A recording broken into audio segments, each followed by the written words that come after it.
right. Hello, everybody. I am Jayme CheeseSlice, the engineer and producer of Uncontrolled Opposition, and that's the show you're watching right here, right now.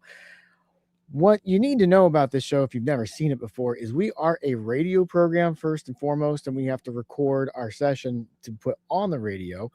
So we just decided we're going to do it here live on YouTube because we can. Why not? So if you watch the YouTube show, you get to watch everything completely uncut, and you get to see stuff that doesn't make it on the radio. And sometimes we have like post recording stuff that is also interesting. Occasionally, if I need like some filler, I will take some of that and put it into the radio program. But personally, I think the best way to listen to the show is on the podcast because it's tight. It's edited down. It's always 55 minutes, so you're going to get the same experience every time. But the YouTube show, I think, is great because you get to see all the extra content as well. So without further ado, let's go ahead and bring on our hosts, Gloria and Jeremy. How are you guys doing today? Oh, there's the button. Hey, Jayme. Hey, Jeremy. Yeah. We're going to be talking about Timothy Leary and the psychedelic drug culture of the 1960s and how a lot of that might have been pushed as a psyop by the deep state. So if you're ready to go, let's go ahead and take it away and start this recording. Hey, everyone. Welcome to Uncontrolled Opposition, where together we battle mind wars with truth strikes. I'm Gloria Guillo, an investigative journalist, and I'm here with my co-host, Professor Jeremy Kuzmarov, managing editor of Covert Action magazine. Our producer and engineer is Jayme CheeseSlice. The opinions you hear are ours and that of our guest. Well, today we don't have a guest. The opinions you hear are ours, not those of WBAI, the Pacifica Foundation, or the Progressive Radio Network. This content is intended for informational and educational purposes only and should not be interpreted as professional or legal advice. Listeners are encouraged to form their own opinions. Today we will discuss with my co-host, our resident professor and historian, Jeremy Kuzmarov, his April 24th article on Timothy Leary, which is titled Timothy Leary, 1960s acid guru, may have been among the CIA's greatest assets. How Leary helped destroy the 1960s New Left by turning the youth onto drugs. Let's picture a generation on the brink of real change, the 1960s, anti-war protests, civil rights marches, the Black Panthers, and Students for a Democratic Society, SDS, challenging the entire power structure. A genuine threat to the establishment, or the predator class, as we like to call them. Then it shifted, not crushed by force, but seduced into surrender. We didn't become Orwell's boots in the face captive culture. Instead, as NYU professor Neil Postman warned in Amusing Ourselves to Death, we became Huxley's trivial culture. Willingly locked in an entertainment prison where distraction, pleasure, and spectacle keep us passive, amused, and asleep to the machinery of control. Enter Timothy Leary, the acid guru. As Professor Jeremy Kuzmarov reveals, Leary's deep intelligence ties from the Office for Strategic Services, OSS, the precursor to the CIA, using his personality tests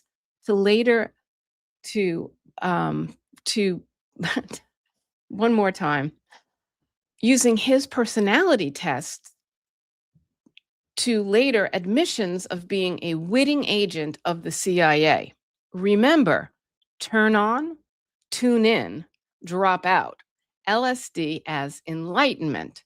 Drop your job, drop your studies, drop your political organizing, and chase personal highs and expanded consciousness while the war machine grinds on. Carl Oakleby of the SDS saw it clearly, a government-tinged effort to disorient and depoliticize the New Left. Brains fried on chemicals, energy scattered into communes and acid tests. The revolution dissolved into vibes. Black Panther Eldridge Cleaver publicly broke with Leary in Algiers, where he accused Leary of being politically unreliable, racially insensitive, and psychologically damaged by heavy LSD use. However, this disorientation wasn't random. John Coleman in Conspirators.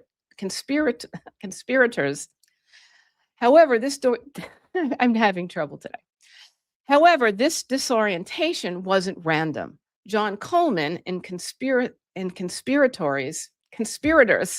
I got it. In Conspirators Hierarchy, the story of the Committee of 300 exposes the deep social engineering blueprint. Elite networks working through the Tavistock Institute commissioned plans to undermine Western society. The weapons? Rock music, sex, drugs, and hedonism, deliberately amplified to weaken moral fiber, destroy the family unit, and divert youth from collective resistance into individual pleasure seeking. Tavistock, via Stanford Research and allied think tanks, helped flood the culture with Beatles, Rolling Stones, and the full spectrum of rock and roll as vehicles of rebellion, not against real power, but against tradition and responsibility. Promote cults, pornography, endless drugs, turn potential organizers into dropouts chasing free love and festivals. The goal? A post-industrial, zero-growth society of managed, useless eaters. Too distracted to organize politically, as Coleman documents, this was the Aquarian conspiracy, engineering apathy through amusement. Postman nailed the endgame. Everything becomes entertainment, politics, news, education, all reduced to spectacle. We laugh, we dance, we consume the next thrill, while real power consolidates. The 1960s blueprint perfected today's prison. Endless streaming, social media dopamine hits, identity performances, crisis porn, all keeping us reactive, not revolutionary. Sex, drugs, and rock and roll evolved into algorithm-fed echo chambers and virtual escapism. We're not in chains. We're glued to screens, voluntarily imprisoned by our own appetite for amusement. The genius of this, it feels like freedom. Leary handed out the tabs. Tavistock turned up the soundtrack. The committee's airs maintain the matrix, and Postman's Huxleyan warning echoes louder than ever. We are amusing ourselves to death, one entertainment at a time. Awareness is the jailbreak. Reject the trivial culture. Re-engage with substance over spectacle. Turn off the noise. Tune into reality and organize against the engineers before the prison doors shut. Sealed shut forever. On a personal note, I'd like to dedicate this show to my friend, Kathy Anderer, who died in a house fire on February 7th. It was her birthday. She's my childhood friend, and we took many acid trips together. Notably, we were watching Nixon resign while listening to Thick as a Brick by Jethro Tull. Kathy was a registered nurse that delivered many babies and assisted in surgeries. Kathy was a caretaker to her family and cat lover. I believe she died saving her beloved cats. Rest in peace, dear Kathy. You are loved and missed by many. Thank you. Jeremy, please walk us through your detailed article. Okay, well, thank you, Gloria. Yeah, I think that was an excellent introduction that looks at it in larger context. Yeah, and we see today this pleasure culture, and in many ways is a legacy of Leary and the '60s movements. And yeah, I think there's a transformation from the we decade to the me decade. The mid '60s was known as the we decade. I mean, there was youth who were developing their political consciousness, were involved in protest, activism, It was there were a lot of deep books that were being written, critical thinking and investigations, and solidarity for a political movement and cause, and that over time metamorphosized into more of a cultural revolution. And the me decade of the 70s was this obsession with personal self transformation and pleasure, as you say, either through drug taking or meditation. A lot of the hippies got involved in things like meditation or yoga, but it was more about personal self fulfillment or reflection, and the collectivism and collective efforts to transform the political structure got lost somewhere along the way. Now, it's been taken to extreme levels, as you pointed out. And Leary is a fascinating figure.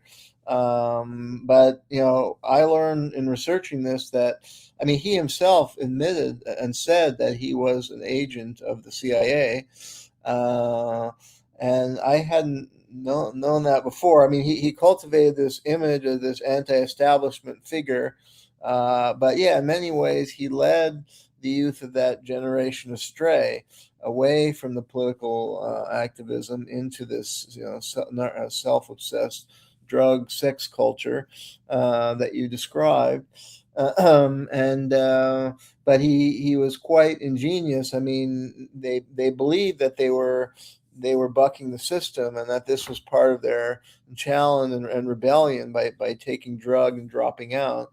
But really, it was a dead end for social and political movements, and led to the end of the 60s.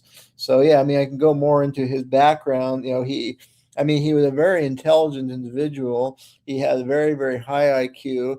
He obtained a PhD from UC Berkeley in the 1940s. He had served in the military, but he was always a nonconformist himself. And he developed these theories about role playing. Some of his he did publish a very interesting book and had some interesting ideas. And one of his ideas was that society kind of ascribes roles to people, and people play those roles, and it's kind of manufactured. And I think he himself, he said he was playing the role of this bourgeois Ivy League professor, middle class father. And he kind of escaped that role. I guess he was always very rebellious and adventurous, and he didn't want to play that role necessarily. So it was good for him personally, this role he came to play as this spiritual guru of the 60s movement, but who was really, really kind of a shyster, who was an intelligence asset. And I think those intelligence ties may have started in the 40s. He was part of a veterans group with Cord Meyer Jr., who was a key figure in the Operation Mockingbird and the CIA psychological warfare operations. They were both part of a liberal veterans group that was an antidote to the Veterans of Foreign Wars, which is a more conservative veteran group. And he was actually involved in the purging of communists with Cord Meyer from that group. And he had rather conventional politics for a guy who was so anti-establishment.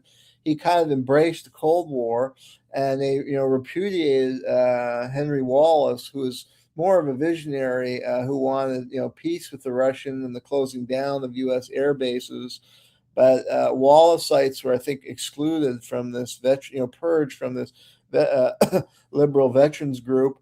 And Leary, I think, supported Truman in those, including in the 48 election when Henry Wallace tried to run as a third party candidate. And at one point, Leary made some statement when he admitted to being a CIA agent. He said that he was a Cold Warrior and that he was going to play on the winning team. He didn't want to be part of the KGB. And he kind of believed in American ideals and the Cold War. And he believed with the CIA that the Cold War was ultimately, because the second, and he said this, the World War II was so destructive with atomic warfare that the next war is going to be a war for men's minds, and I'm going to play a role on the winning team. and they thought that drugs was this kind of magic. They had this idea, and that was the genesis of the Operation MK Ultra, which I think Leary was part of. That drugs could be a way to manipulate people's mind and win the Cold War, either through with prisoners of war. And that's what some of the experiment they were doing with the MK Ultra is how to use drugs to get people to confess to things or divulge secrets. So for prisoners of war. And the other thing is to control people, to use drugs to manipulate and control them. And they're all kind of experiment being done on the Operation MK Ultra, and a lot of those were being done in universities, elite universities, like where Leary was working. And if you look at the circle, UC Berkeley, and then he was brought into Harvard, and it was all these. It turns out CIA people involved with MK Ultra who brought him to Harvard to work at Harvard, and who he was working with at UC Berkeley. And a lot of the people in that field of psychology were associated with the CIA, which was looking to find methods, to work with experts who knew how to, who knew about the human psyche and mind, and to find ways of manipulating people. And Leary had developed this personality test that was actually used by the CIA. So they identified him as a very bright guy who could be of use to them. And also, he had Hollywood good looks. He had the charm and charisma. So I think they identified him. What I think happened is that MK Ultra was expanded into a societal wide experiment to try and push drugs on youth and kind of mess up the budding political awakening that had developed because of the civil rights movement and the Vietnam War.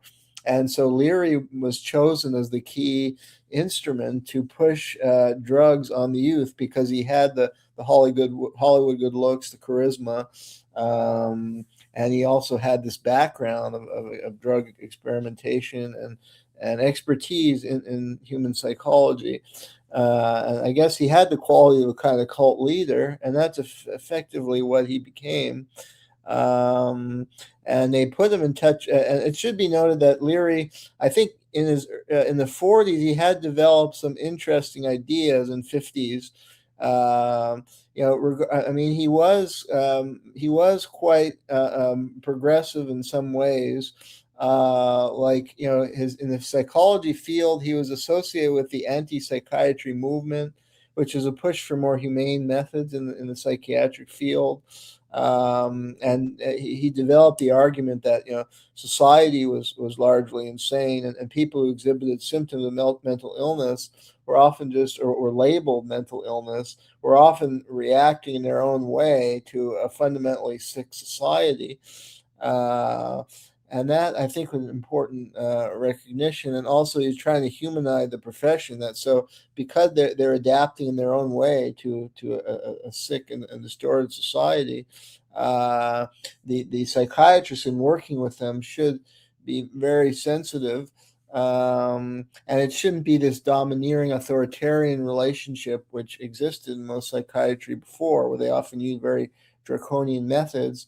And he actually wanted it to be on an equal level, that the doctor just interacted with the patient as an equal.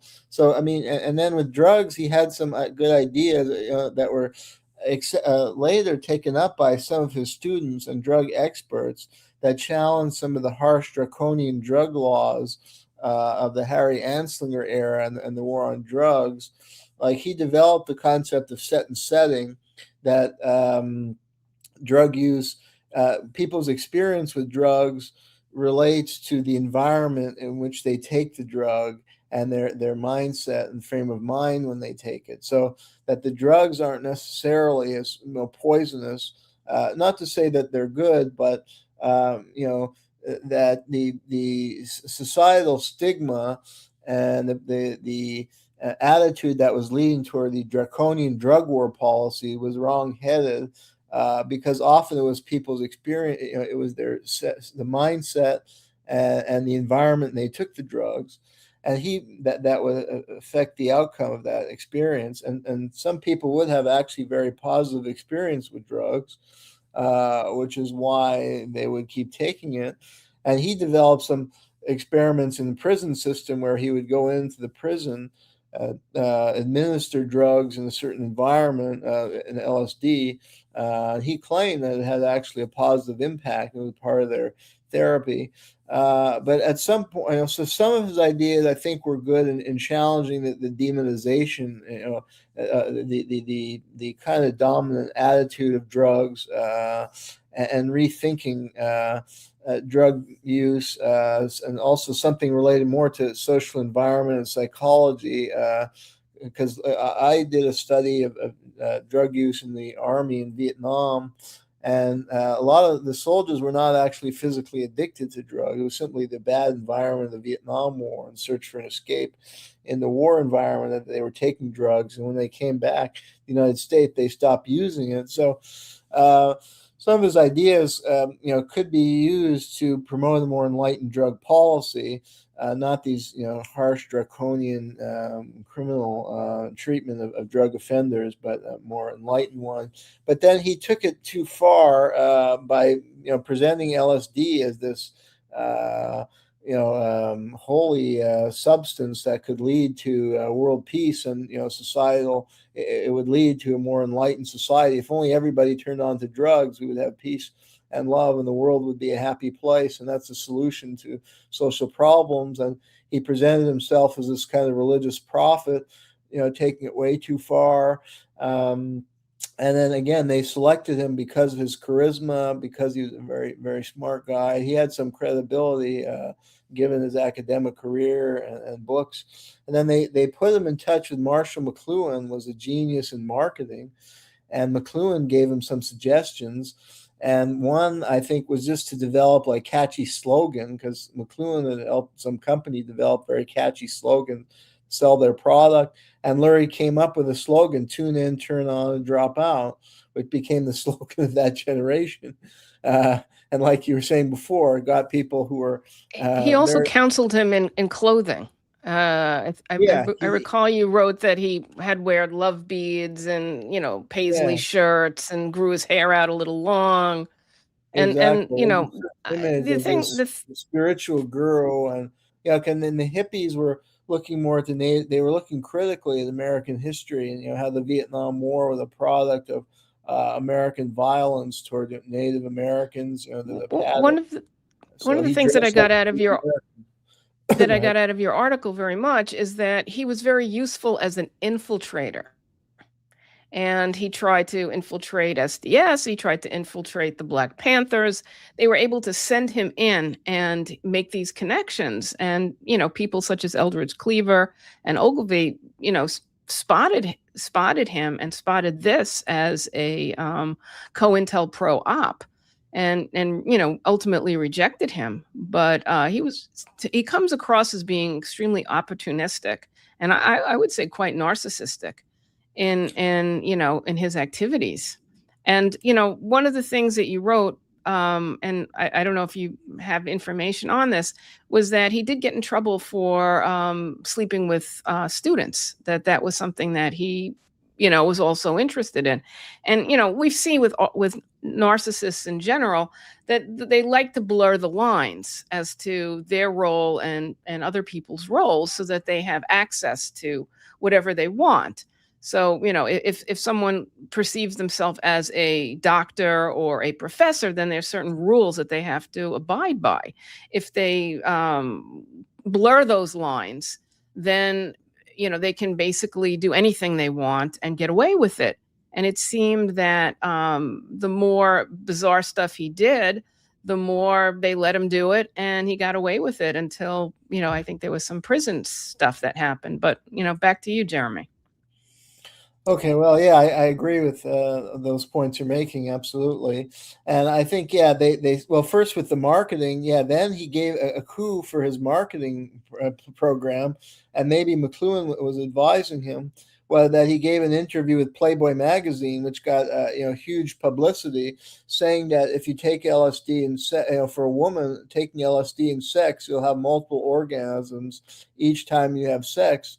So that convinced all these women. Wait, I have to comment on that. many girlfriends, and myself included, have done lots of LSD, and that is not true. That is a rumor.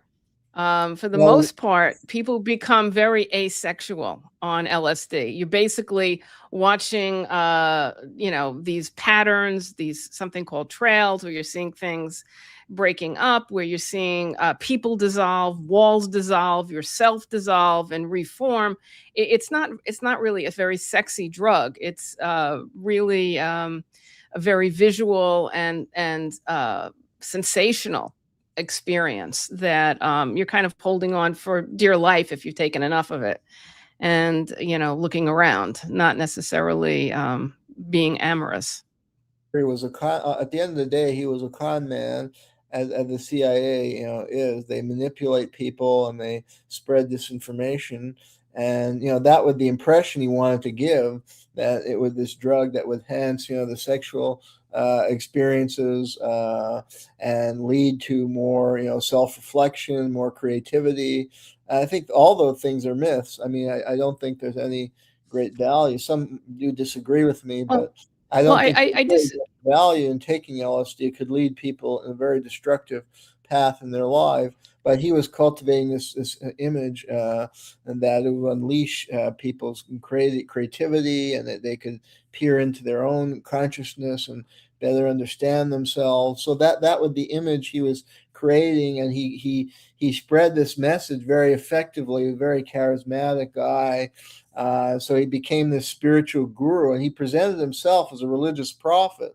And this was a new religion, and this took over the whole social movements of the '60s.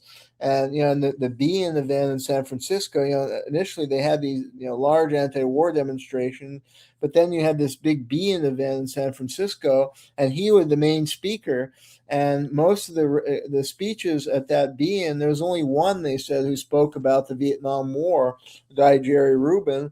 And like, people ignored him. Everybody was enthralled with Leary and some of these LSD proselytizers, and they put him in touch with key influencers. Now we have these YouTube or TikTok influencers, but in those days, Allen Ginsberg, the rock and roll, the beatnik poet Allen Ginsberg, Jimi Hendrix, Janis Joplin, these rock stars, and they put them in touch with Leary, so that these rock stars would start taking acid and promote the acid revolution over the political revolution. And ultimately, the '60s, and Carl Oglesby said, they asked him in the '80s about how do you assess the '60s now, 20, 30 years later. He said, very simple: in culture we won, in politics we lost.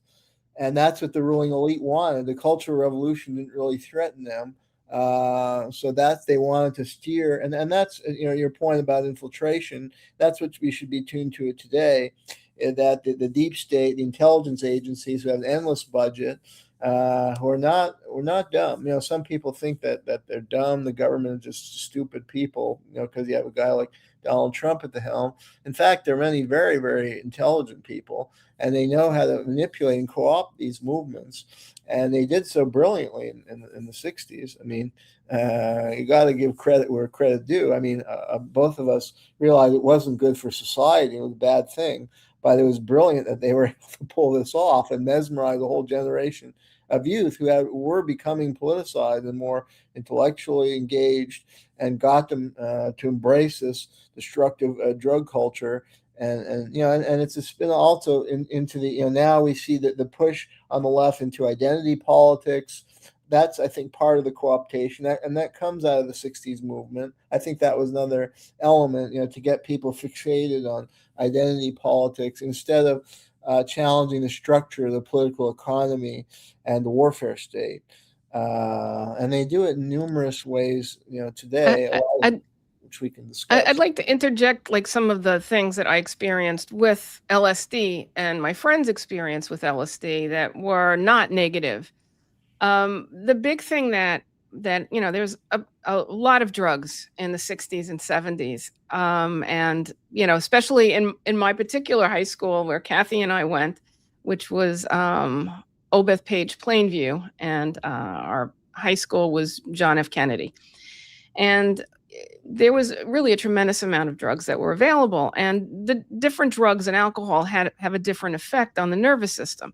So, if you're drinking a lot of alcohol, it really dulls your senses. If you're smoking weed, it kind of heightens your senses where you appreciate music, sex, or art, colors, lights, things like that more. So different things have an effect. People didn't take LSD to get away from it all. People drank or smoked weed or took pills to get away from it all. People took LSD to experience something different. And in that sense, if you did it a few times, it did do that. It broke down every concept you had of what is reality. And I thought in my case and in some other people's cases, it was really useful because for the first time, you learned that everything you thought was there might not be, and everything you don't see could be there. And that recognition, especially, I found, I was, I think, 14 when I was doing these drugs with my friends. So, it really changed my perspective as to what could be and what is. And I don't even think I would be the person I am today if I didn't have these early experiences in my formative years. So I'm not saying that psychedelic stuff is completely terrible, but it was used in a way that became very hedonistic. I mean, as a kid, we were reading a lot of books about psychedelic stuff that was being pushed, such as the Kool-Aid acid tests, which was, I guess, another CIA op with the Grateful Dead. I hope you'll get into that part too. That was really interesting with those connections. So there was a lot of that too. That was going on that was pretty negative, but for a couple of experiences it was pretty good. Nowadays people seem to, I know, the book was Carlos Castaneda, was a huge series of books that everyone in my high school read, as well as Lord of the Rings. Those were like very popular books, so people were looking for these other realities. It was quite interesting, and it is creative in that sense that you are able to think of things outside of what you know. So, I've also done a lot of meditation, and I think, meditation is the better route to get to that point of consciousness. And I would recommend that our youth do meditation to get there, and not drugs. There's like a big movement now with different things that people were doing, like especially in Peru with the ayahuasca and things like that. And I've seen a lot of disasters with that. It seems ayahuasca is the LSD of this decade and the last decade, where people just do repeated ayahuasca experiences. And, you talk to people and they're like, well, what did you get out of it? And they basically didn't have a good experience. They threw their guts up, but yet they want to do it again and again and again. And it's become like the new culture. So I kind of warn our audience against that particular replacement for the LSD and the replacement for that. Yeah, ancient cultures have been using psychedelic drugs to break the, kind of egg of existence and open the mind. But that's usually done in a very soft way. This was an exploitive way to control politics and a way to control people and to isolate people from their families, to isolate people from, marriages and children, to just being in a hedonistic existence. And really the destruction of the family cannot be overstated here. If people are running around abandoning their families, and doing drugs, it's a bad thing. So anyway, back to you, Jeremy. I just wanted to throw in some, boots on the ground reporting from my early childhood experiences. Okay, well, thanks, Gloria. Yeah, and I think a broader point also is that, in the 70s, 80s, 90s, there was a lot of drugs in high school and college campuses, but there wasn't a lot of, progressive political activism. That, I think that gets the point that what the CIA wanted was to divert the youth into these personal, quests and to push this drug, sex culture, which is ultimately self-destructive, and to destroy the political movements, and to give a negative connotation of those 60s movements by associating them with those excesses and with the drug culture, when in reality the 60s movement originated as a pro-democracy movement. As David Dellinger wrote a memoir. He was a key political activist going back to the 40s, and he wrote a book, The People's Movement for Democracy. And that's how the 60 movement started. It was a reaction against the repression of the McCarthy era, the House of Un-American Activities Committee, and the lack of civil liberties. It was support of the civil rights movement and minority groups gaining more respect and empowerment in society and equality.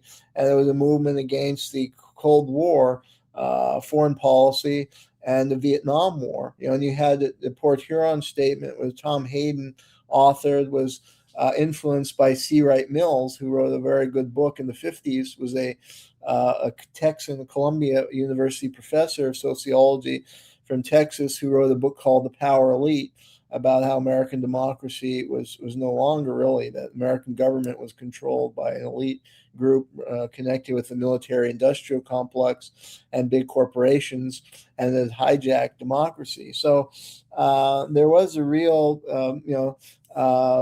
substance behind those movements. So that's why the CIA had to co-opt it, and it came to develop this negative connotation. And then the legacy with that youth in subsequent generation were just doing drugs without much purpose, and were not engaged politically or very well informed politically anymore. And that's what we see today. And I mean, it's nice to see the revitalization of some campus activism with Israel Gaza, but as we've discussed, they're narrowly focused on one particular conflict and issues, and they don't seem to have a broader, although some, I think, in those movements are developing a broader awareness and understanding of the socio-political forces that have caused so much devastation around the world. So that might be the start of something great in this generation. We'll see. I was really inspired by the 60s and 70s to become a musician, and I had a rock band, and I was inspired to kind of start the rock band after listening to a song. I forgot the name of the band now. Oh my God, I'm having a moment. But the lyrics were, "Take me down to Paradise City, where the grass is green and the girls." Thank you. "Where the grass is green and the girls are pretty. Oh, take me home." And I thought, hey, I could write a better lyric than that, and I could write lyrics that were actually politically, on. So if you listen to the lyrics in my band Ringmaster, you'll hear that they're really very political lyrics, extremely political. And I thought at the time that the reason that there weren't political bands and political songs, real ones, was because people just didn't think of it. That I was going to think of it and do something, and and then after doing it, I realized, well, you don't get oxygen. Only things that are meaningless or that represent a narrative, like I want to change the world, but I don't know what to do, so I leave it up to you. I mean, these very defeatist kind of songs are intentional. That all of this is intentional. This stuff. So when I studied John Coleman and the Committee of 300 and all of this stuff with Tavistock, I was so horrified. I mean, Jeremy and I talk a lot. I mean, about different issues, and it seems like everything that we've believed our entire lives just gets ripped apart each day. Oh, this didn't happen, or this happened a different way than you remembered as a child. And we're kind of used to having, our reality just torn from us and thrown out. And you have to have, I guess, a strong spine to handle this on a daily basis, where your heroes are no longer your heroes, and maybe they never were. And but anyway, I'm good with all of that. But I'll tell you, the rock and roll, drugs, and sex, and part about being manipulated by that through Tavistock and the Brits, along with the CIA and all of this, really did hurt. I was like, wow, I was taken in by that. I believed that these things were cool, and I believed that I wanted to do these things, and that this was, the right thing. So everybody has their buttons as to what veil is pulled off and how they react to it. That was mine. I could take a lot of stuff, but geez, rock and roll, geez. Yeah, and I think Leary, if you want to bring it back to Leary, he was really such a key figure. And when you get into him, yeah, he was really a con man. Yeah, and he was a narcissist who, yeah, slept with. I mean, this was before the Me Too movement, but he was, a poster boy for Me Too as far as exploiting women and trying to just get as much sex for himself as possible. That's probably what he was after. And I mean, if you look at who was behind him, like he was allegedly fired from Harvard for dispensing drugs to undergraduates. Although when I read more into it, they said really he just stopped teaching his classes, and actually they were doing a lot of all these MK Ultra scientists were professors at Harvard. You become really skeptical the more you look into it. These elite universities. And that's one thing for me. I had this, high-minded view of elite university like Harvard, and then you find out who these, and great respect for these and deference to some of these professors, and then you see who they are.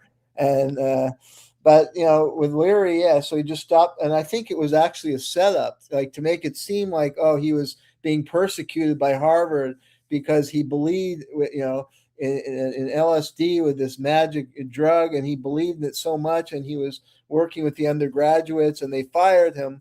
So they wanted to create a martyr, and really, I think even his appointment in the first place was also he wasn't really qualified to teach there. I think he had kind of is fizzled out, because his first wife actually committed suicide. And then he left academia for a while, and suddenly he's brought back to Harvard. But he wasn't really teaching any classes there. Maybe taught one class his whole time there, and that's why they let him go. But they made it seem like he was this persecuted martyr. And then he was set up in this mansion that was owned by an heir of the Mellon banking dynasty, William Hitchcock, who had strong ties to the CIA and some of the money laundering operation they were carrying out in offshore banking schemes and drug money laundering. And that's who was funding these. He continued these drug experiments in this mansion in upstate New York, and he turned it into like this carnival type environment. And he was a single father with like two young kids who's because the mother had killed herself. And he was a terrible. Do we know if she killed herself? I mean, we talk a lot about people who are suicided. No, did you research that, or he had all these affairs? He was not like, it gets to the point that people ultimately saw him as this narcissistic con man, and even in his personal life, he was like horrible how he treated his wife and kid. Like he had multiple affairs. He was always, and there's nothing really noble about just sleeping around. I mean, I think in the '60s they were trying to create like this great movement of free sex, but I mean, often the women get hurt, and I mean, he was in a marriage, and the children, yeah, and he was openly having all these affairs, and it led her to suicide. And then he wasn't properly attending to his children as they grew up, and they came to hate him. His son would never talk to him, and his daughter had serious problems. His daughter, I think, joined the army and then ended up, I think, with a sad story, like murder and killing her own spouse, and ended up in prison or something. So a very dysfunctional family life. And then, he was doing these experiments funded by the CIA.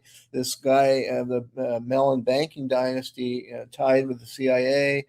And that's when the drug culture started to really take off in the latter part of the '60s. And then, and then his story gets zanier and zanier. He got arrested at one point, I think for smuggling marijuana or something.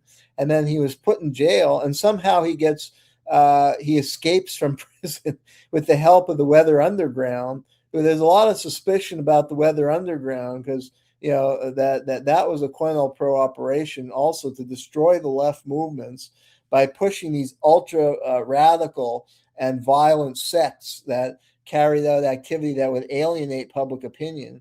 Because, I mean, the majority of the public was actually turning against the Vietnam War and the Students for Democratic Society. So they had the capability of really building a huge movement to transform American politics, with much of the public against the Vietnam War, like the public's now against the Iraq War. So at the COINTELPRO, they infiltrated SDS and pushed these ultra radical policy where they start smashing up cars in the streets. That's not a way to protest the war, by destroying regular people's cars and businesses. It starts to anger people who may actually be against the Vietnam War and are just regular working people trying to make a living, and they have their car smashed and destroyed and business vandalized. So they're going to start to get angry at these youth. And that's the COINTELPRO. And then the Weathermen started carrying out terrorist activities of bombing various installation facilities, and they killed some of their own people when a bomb detonated in a townhouse. And then years later, they had to go underground. And then Bernardine Dohrn and Billy Ayers got no prison time. That's how it's some kind of operation, because when they're involved in serious criminal activity and they get no prison time, and then they both became distinguished professors. And Billy Ayers was best friend with Barack CIA Obama. So if you understand American politics, something's phony here. And so the Weathermen they helped Leary escape from prison. Somehow he goes to the most expensive European country. How does he got fired from Harvard.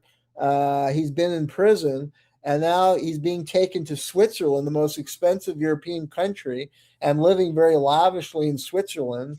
Then he goes to Afghanistan and then Algeria, and then to interact with some Black Panthers, and they see him as a phony right away, that he had no understanding of because the Panthers were supporting the Algerian Revolution, against France and the decolonization movement in the Third World.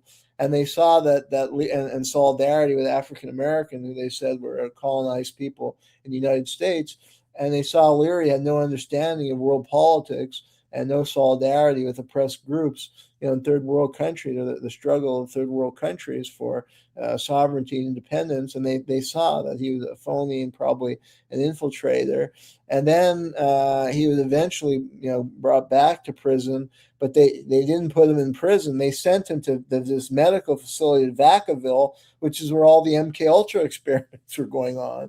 And then people who worked there, and I think Leary admitted that he wasn't really a prisoner or a patient at the hospital, but he was on the staff, and he was, sleeping with a nurse and doing experiments on the patients. And that's where they developed the Symbionese Liberation Army. And there's an excellent book by Brad Schreiber. And I mean, this stuff may sound. And we also do a good show on the symbol. Yeah, you can refer to our we show. do a good show on them. Yeah, what happened is that they basically use hypnotism and these MK Ultra drugs to program people to, and in this case they targeted this guy named Donald DeFreeze, who was an inmate in a prison who'd been a criminal, and they sent him to the psychiatric facility, and they made him believe that he was the next Malcolm X, and they kind of implanted him with ideas that he should spread.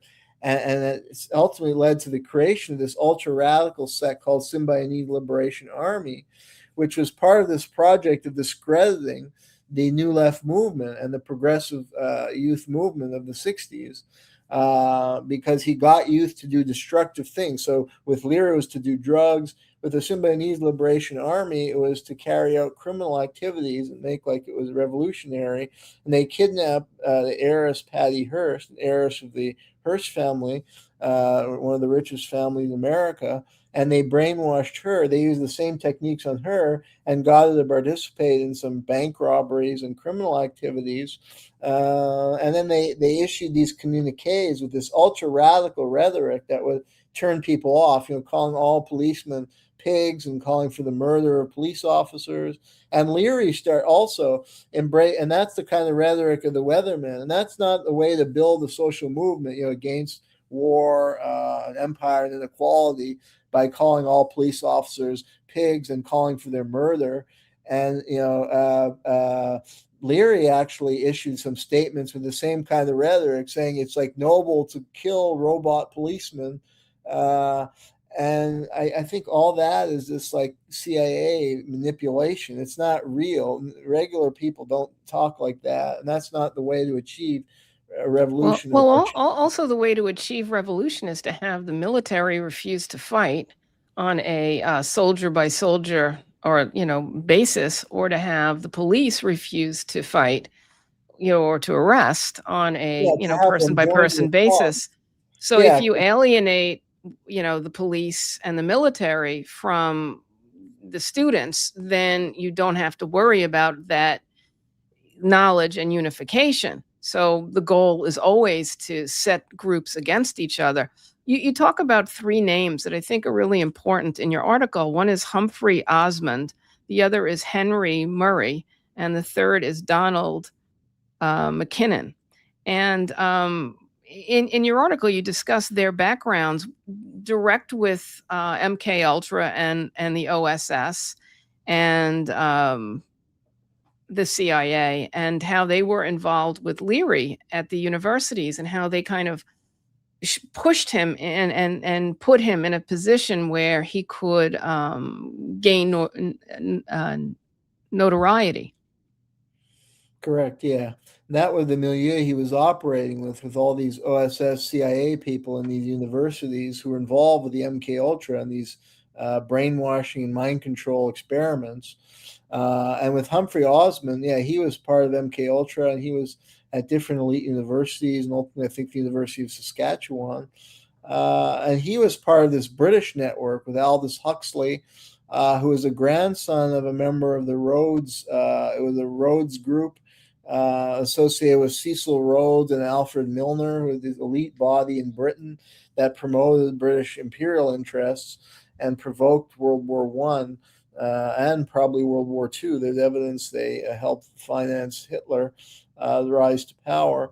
I think we had another show about that. So this may have been a joint MI6 CIA operation to drug the youth of the 60s, destroy the 60s social movements, and enable the preservation, ultimately expansion of the Anglo-American world hegemony and U.S. empire. And so Humphrey Osmond was connected with the Huxley network.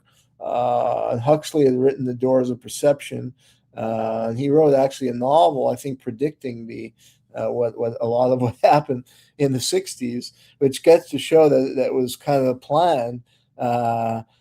planned experiment in mind control and brainwashing by pumping drugs, and Leary with their instrument.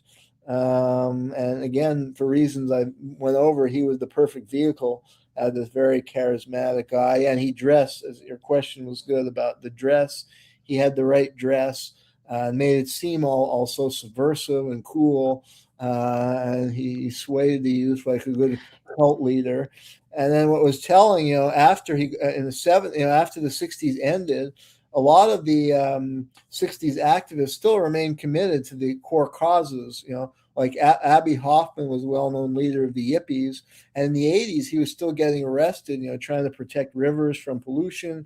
He was a leader in the movement to try and get the CIA off campus with Philip Agee. He would give speeches in colleges and would support sit-ins against the CIA on college campuses. So, these are the causes that the CIA, the 60s movement, real activists always fought for, against the CIA, against the empire. But Timothy Leary was never, after, the 60s ended in the 70s and 80s, he was not involved in any progressive activism. The causes he was involved in were those of like intelligence agency. Like he was involved with a CIA linked group that was trying to get humans to outer space and develop space travel.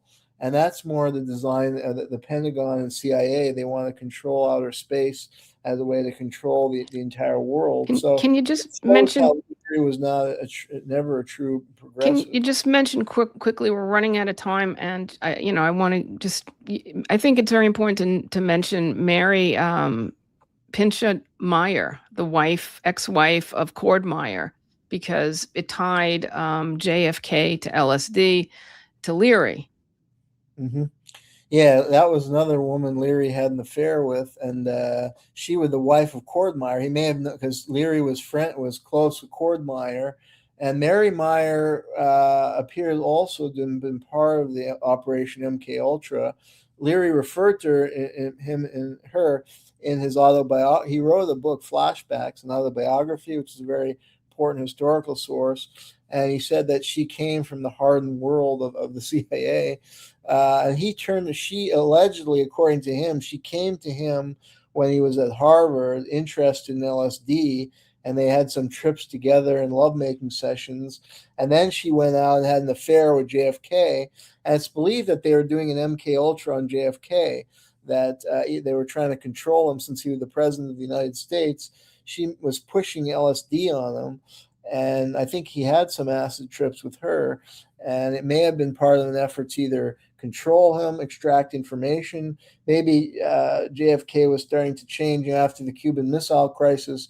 He was starting to promote more détente policy and calling off, the attacks on Cuba and détente with the Soviet Union. Maybe that's something they wanted to get him to change. We don't know for sure, but I think because they were very deviant. They were planting LSD on people or getting people to take LSD, and as part of effort to control people. And I think JFK was a target. And then Meyer got murdered. That may have been one reason for her murder. And they stole her after her murder. James J. Angleton of the CIA stole her diaries from her house. And they probably revealed more about what she was actually doing with Leary and MK Ultra. And also she may have known something about the JFK assassination. So all this stuff may be linked together. And that is the deep state, and they're very nefarious actors. So we should try and expose them and be alert to what they're doing, because they're manipulating. We're kind of run out of time. Jeremy, could you quickly tell our audience how they can follow your work?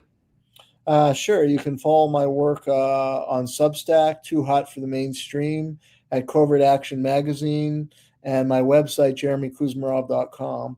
And I have a new book on political assassinations coming out with Clarity Press this summer. And Meyer is is a short chapter on Mary Meyer and her assassination by the deep state. Thank you, Jeremy. The opinions you hear are ours, not those of WBAI, the Pacifica Foundation, or the Progressive Radio Network. That wraps up our show for today. This is Uncontrolled Opposition. I'm Gloria Guillo, joined here by Professor Jeremy Kuzmarov. Remember to like and share our broadcast. Your kind support keeps us going.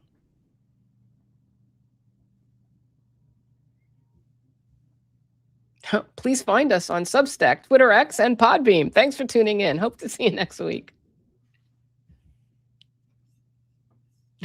Sorry, Jayme.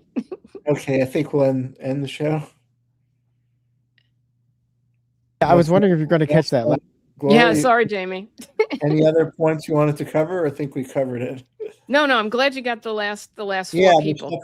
Those were really important people. Yeah, definitely.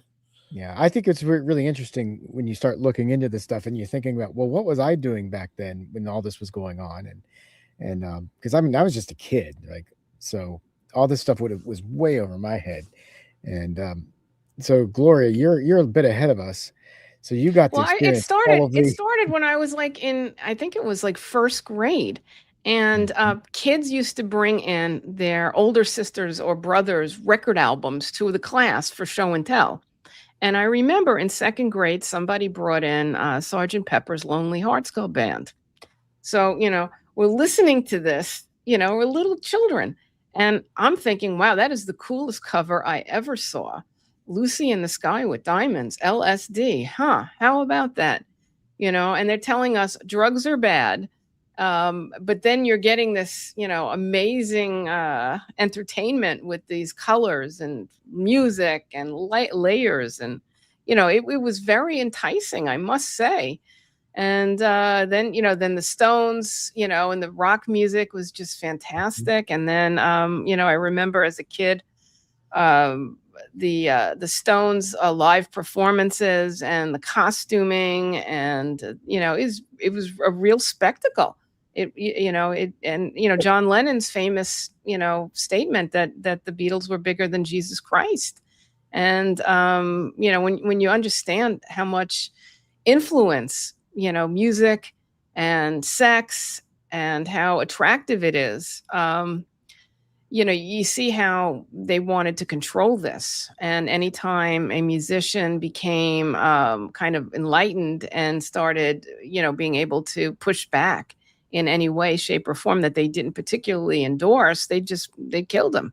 So there's a lot of murders that are suicides or accidental drug overdoses that just so happens when people are like between, I guess, 27, 29.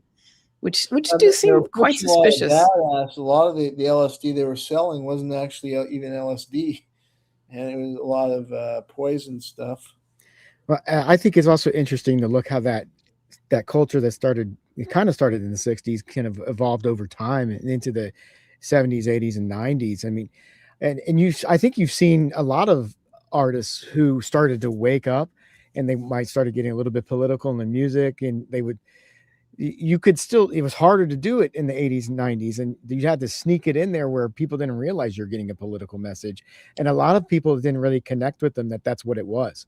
But I think you even saw that with big stars too, like Madonna, because she became more ostracized later in her career. She was completely MK Ultra super, tool. But someone like Chris. I have another appointment, so I'm gonna have to run. Sure, but someone like Chris Cornell.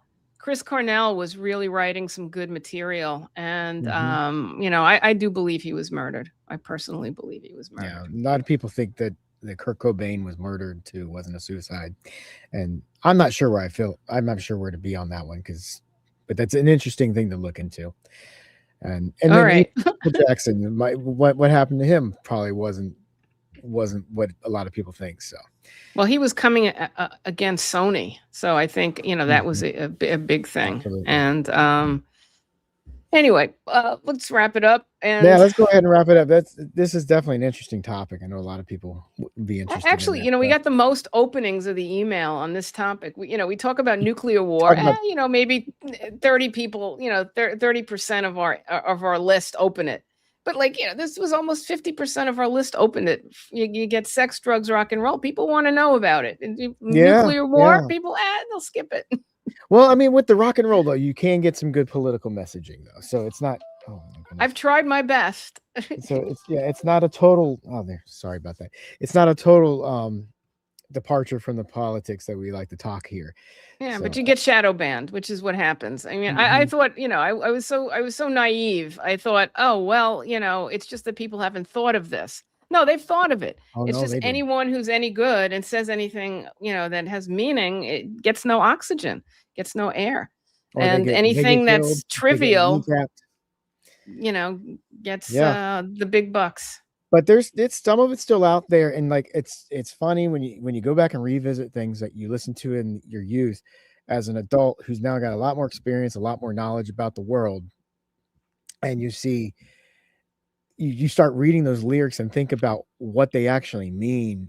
Some of these old songs start to hit a lot harder because you're like, oh, they were actually seeing this, and they're trying to use allegory to talk about it because they couldn't speak about it openly and still be in the mainstream. So, well, then also when you start researching these, sons and daughters of, these military assets, you find out, Jim Morrison's dad was, military. Oh, this person's dad was military. You go through the list. And a lot of our rock stars, really came from military families who had ties to all kinds of unseemly things. So, yeah, but that doesn't mean they're all like pro-military though. Like sometimes you get like the preacher's son who just kind of but the point I'm making is goes against everything his dad taught, right? The people who get oxygen, people who get promoted, I mean, you can have a zillion books and a zillion record albums and a zillion movies, but it's the promotion that that distinguishes success from failure.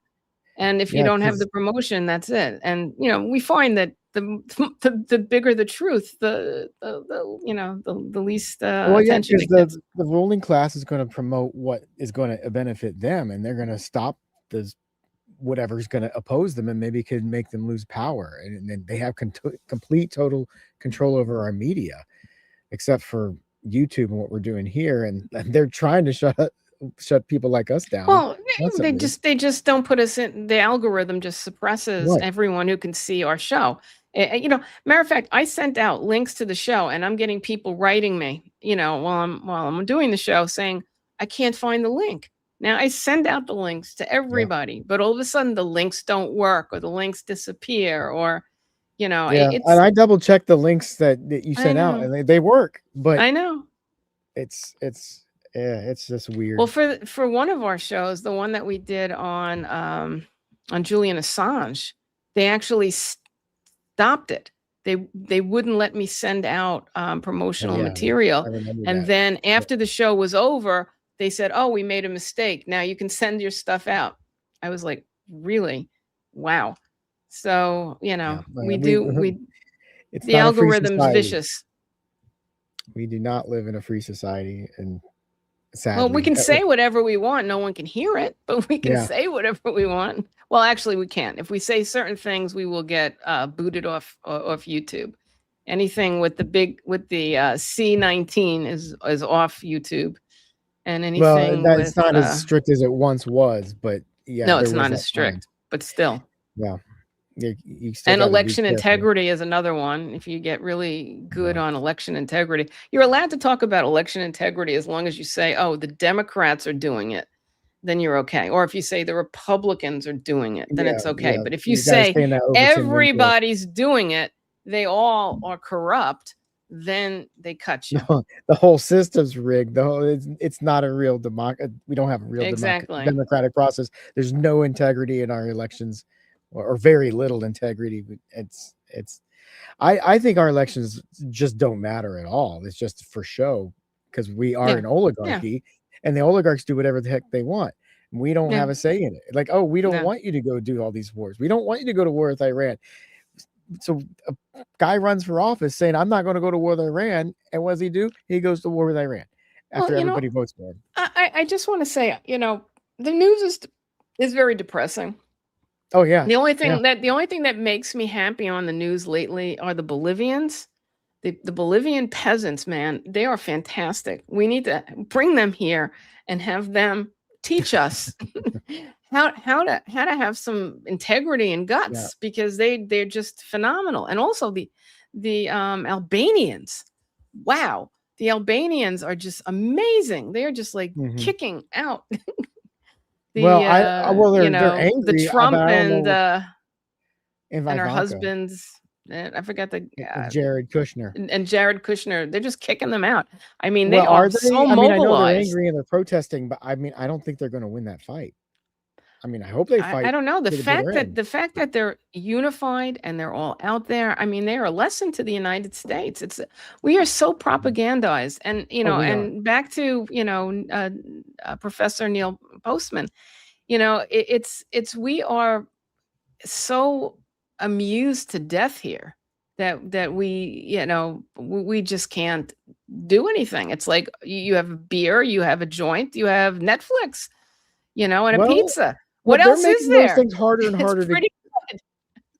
You would think the ruling class would make sure those things are accessible, but those things are getting harder and harder to acquire. I mean, the prices of everything are getting so expensive. You can't just go out and have a beer. I mean, when was the Well, you last time you can't go just went out to a and have a bar? beer now. Yeah, You can't go. You It's can't go even out in getting public. expensive to do it at home. Well, Like, they don't want us to do it in public because we might connect with other humans. They want us to just basically be locked in our, you know, cage at I home know, but with the yeah, TV. yeah, but they're making that stuff so unaffordable. It's like when you take everything away, I mean, you got to provide the breads and circuses, and they're not even doing that anymore. They don't But when care. they had the, you know, the COVID lockdown, they locked down churches, they locked down, you know, Mhm. beaches, outdoor parks, things that people actually needed for vitamin D. But the liquor stores remained open. Mhm. Walmart was open. Well, the more the liquor yes, stores it was remained open. a That lot of became contradictions. you could buy Mhm. cigarettes and alcohol during COVID at the worst of moments, but you couldn't do other things. So couldn't go to the gym and exercise. You couldn't get sunlight. You couldn't, do anything. All right. Well, it's been Yeah, it's been a that's right. show, and it's. I found out about my friend Kathy yesterday because I wanted to, I talk to her every so often. She's a little hard to get a hold of, Mhm. so usually she calls me. I call her, and it just goes into kind of like nothingness.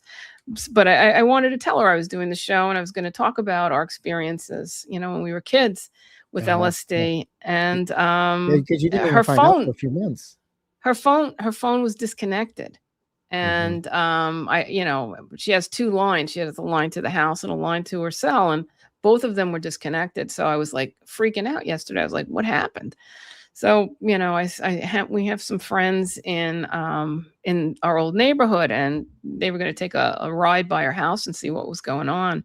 So I decided to just Google her address, and I found out this huge fire that had happened on February 7th. And then, I remembered that was her birthday. So basically, yeah, she died on her birthday. It's just, it's horrific. And, what's real sad is she was like us, and like you, Jayme, she loved her cats, and she was taking care of her mother and father, and they Mhm. were ill, and her parents had just passed. And now it was the time to finally take care of herself. And she, was losing weight, and she had her diabetes under control, and she was just about ready to start really, appreciating life. And this happened, and Yeah. I can relate to that story for sure. yeah, yeah, she was a good human being, and she was a nurse. She really cared about people, and she was a good friend. And I miss her, and I'm very sad. And I think a Yeah. lot of people are sad. And it was a house fire. Oh, wow. I mean, those are yeah. There's a video if you want to check it. I think I sent you the video. You Yeah, can I check saw out well, the I video. didn't see the video, I just saw the article. Yeah, well, It if was you click on it, gross. there's the video of the house fire. Mhm. If you want to put it up, you could. It's just so sad. Yeah, it really is. It I mean, like, house fires don't like, I guess they still happen, but they don't happen with a frequency like they used to, because we've actually Well, done I a don't, lot to improve that who kind of who who knows really what happened, but I had spoken to her. She had called me on February 2nd, which was a few days before the fire, Oh, and she was wow. talking about how she didn't like the heating system. Her dad was an electrician, and had put in these electric heaters in every room as opposed to having central heating. And some of them, when her dad was alive, he's in he died in his 90s. When he was alive, he kept everything up to date. But as he got older, maybe for 30 years, he really didn't take care of things. So these heaters, I think, were not operating, optimally. So she Mhm. was cold, and it was a very, very cold, cold day or night. And so I think, she probably had the heaters going, and, maybe one of them didn't work. I don't know if you want to play the video. It's short. Let me see if I can Yeah, that's this it. one? Yeah, you can put the sound on. Jeremy Skiba brings us the details. Neighbors on Mm. Sutton Drive in Plainview woke up to a terrifying scene early Saturday morning. Massive flame shooting from a home on their street. All of us just came out and saw our neighbors flooding the streets, and the entire house was engulfed in flames. The Plainview Volunteer Fire Department says the fire broke out around 2:30. When crews arrived, they encountered dangerous conditions inside the home, including holes in the floor caused by the flames. Fire officials say the 67-year-old woman who lived in the home was unable to escape. We're all neighbors, and it's like a family in this community, so definitely sad to hear that news. Crews had the fire under control within about an hour and stayed on scene until roughly 9 a.m., extinguishing hotspots. Chief Andrew Cohen says firefighters battled not only the flames, but sub-freezing temperatures and wind-driven snow. He adds that a nearby fire hydrant was also partially covered. If we have to shovel out hydrants, it does sometimes delay us. However, in this particular instance, it didn't delay us. Freezing cold hampers or hinders the mobility of the firefighter to get in. It's cold. It's cold. It hurts the body. In Plainview, Nassau County, Jeremy Skiba, News 12. Wow. How about those Yeah. flames? Jeez. Yeah. Probably. Yeah. Well, like you said, maybe it was the heaters. Who I don't know. knows? We don't know. Hopefully some information will come out. Yeah. Oh, that's a real shame. That's tough. But I hate to end the show on a downer like that. I know. What's next week's show? Let me look at what do we got coming up Yeah, for next well, week. this was our Let's take a 50th look at. episode too. We got to talk about geez. drugs. All right, let's see. Wait, And what's while next you're week? looking that up, to stick with the story of rock and roll, I'll say something happy is that the band Rush. I'm a big Rush fan. They started their tour up again this week on Sunday, and there was a famous trio of like Neil Peart, Alex, and Geddy Lee. And Neil died in 2020, and everybody thought the band was done. Well, they brought in this like phenomenal female German drummer, and she crushed it on Sunday. Just their opening show, outstanding. I need to send you at least some of the short clips, where like there was one guy on the side of the stage, like basically filmed her the entire show, so you can just watch her doing the performance, and it's like nobody thought that band would be back, and you're watching Rush on stage and it sounds like Rush but without Neil Peart, and it was a very much a good way to honor his legacy of all the music he created. And this is another one of those bands that came out of that era we've been talking about today. They started in the very late 60s, came to prominence in the 70s and in the 80s, and it's just really cool to see that. And it was that will bring a tear to your eye, but in the good way this time, just to see those the old guys rocking out. But then you got this young, well, she's not that young, she's in their 40s, but she's just rocking out on the drums and helping carry that band through like a 2.5 hour set. It was pretty amazing to watch. So if you're a fan of that music, I definitely recommend going and checking it out on YouTube. Sounds good. Our next show is on the USS Liberty, which is a hot topic. We usually don't do these, breaking news stories. We usually do more evergreen stories, but the USS Liberty demands it. They just had a thing in DC on Tuesday with Thomas Massey and the USS Liberty survivors and talking about. I really, really wanted to go to that so bad.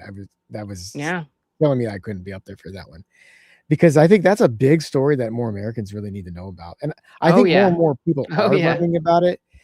But I see more people understanding the concept of false flag.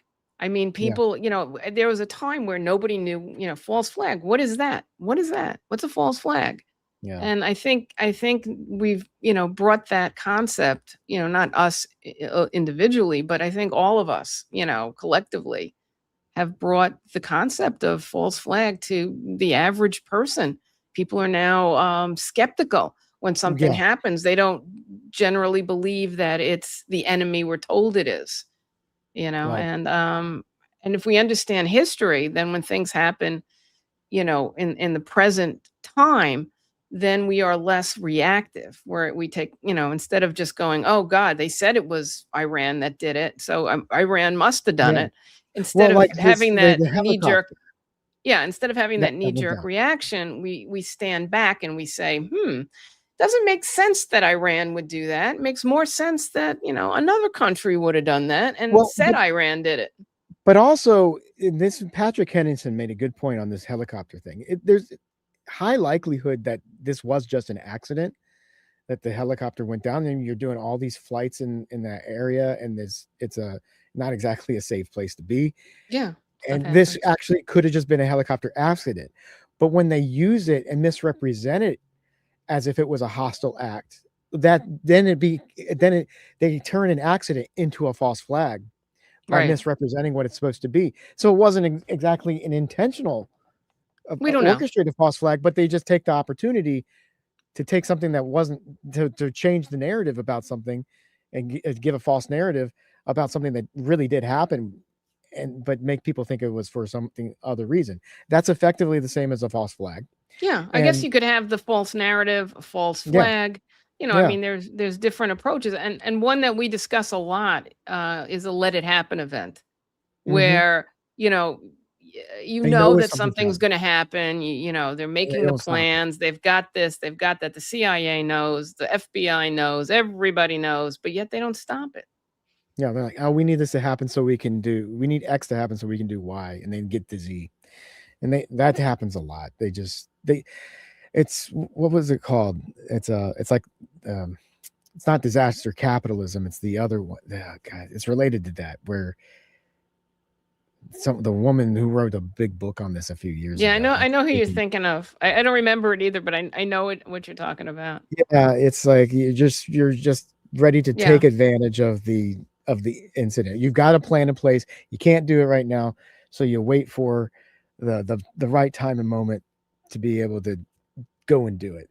So, but USS Liberty next week, that is a very important topic. I'm very, very much looking forward to it. And I hope a lot of people watch that and share it, because I know Jeremy's going to bring a lot of information on that subject. And it's something that every American needs to be aware of. Like, that was an orchestrated false flag that just was unsuccessful. The other part that just is horrific is that they could have sent people to save them, and they turned them around. I mean, that part is wow. Okay, so you blow up the ship. Okay, you cause casualties, but And they wanted no the survivors. They wanted the no survivors. operation The to problem was there were eliminate survivors. the concept of eliminating all survivors by not saving anyone when you could is And I just mean, and this is coming insult from to our greatest injury. ally. This is what our greatest ally does for us. So Well, the thing is, it's our greatest money laundering ally. yeah, sorry. We have lots of allies. We have Ukraine, we have Israel, we have lots of allies that we can wash our money with, and No. that's pretty much what goes on. I So, just think, yeah, I think they are our allies, but it's just they're the allies of our ruling class, and our ruling class is not our ally. They are our enemy. So well, they're the predator class, and we are the yes, prey. the So as exploitative long class, as the predative class. Yes. well, All right, we the got to get concept out is of we're here. prey. Yes, that's exactly right. Okay, we could probably just stew on about this stuff for another hour, right? But All let's right, get out of let's let here. We'll everybody wrap it go. up. Thank you for So watching long. the show. We've got to thank Craig Pasta Jardula. He's the executive producer. He kind of helps us out with the StreamYard and stuff like that, making sure we can get on the air. And check out his show, Drive Time. He's going every morning from 8 to 10. And he has live callers calling in, so you can talk to his guests. He has Great co-hosts too. Great he brings on a co-hosts. different co-host every day, and these are people that do a lot of them do their own YouTube shows, and you can call in and talk to them, which you don't get to do on a lot of stuff. So you can call and talk to Nico House, Karen Kwiatkowski, and we had Kyle Anzalone on today. It's pretty cool. So check out Drive Time with Pasta, and stick around next week for the USS Liberty, and check us out on that too, because I think that would be a really good one. So have a great weekend, everybody. Thanks for watching. We'll see you soon. Thanks, Jayme. Yeah, and thanks to Jeremy too. All Thanks to right. Jeremy Bye-bye, too. everybody.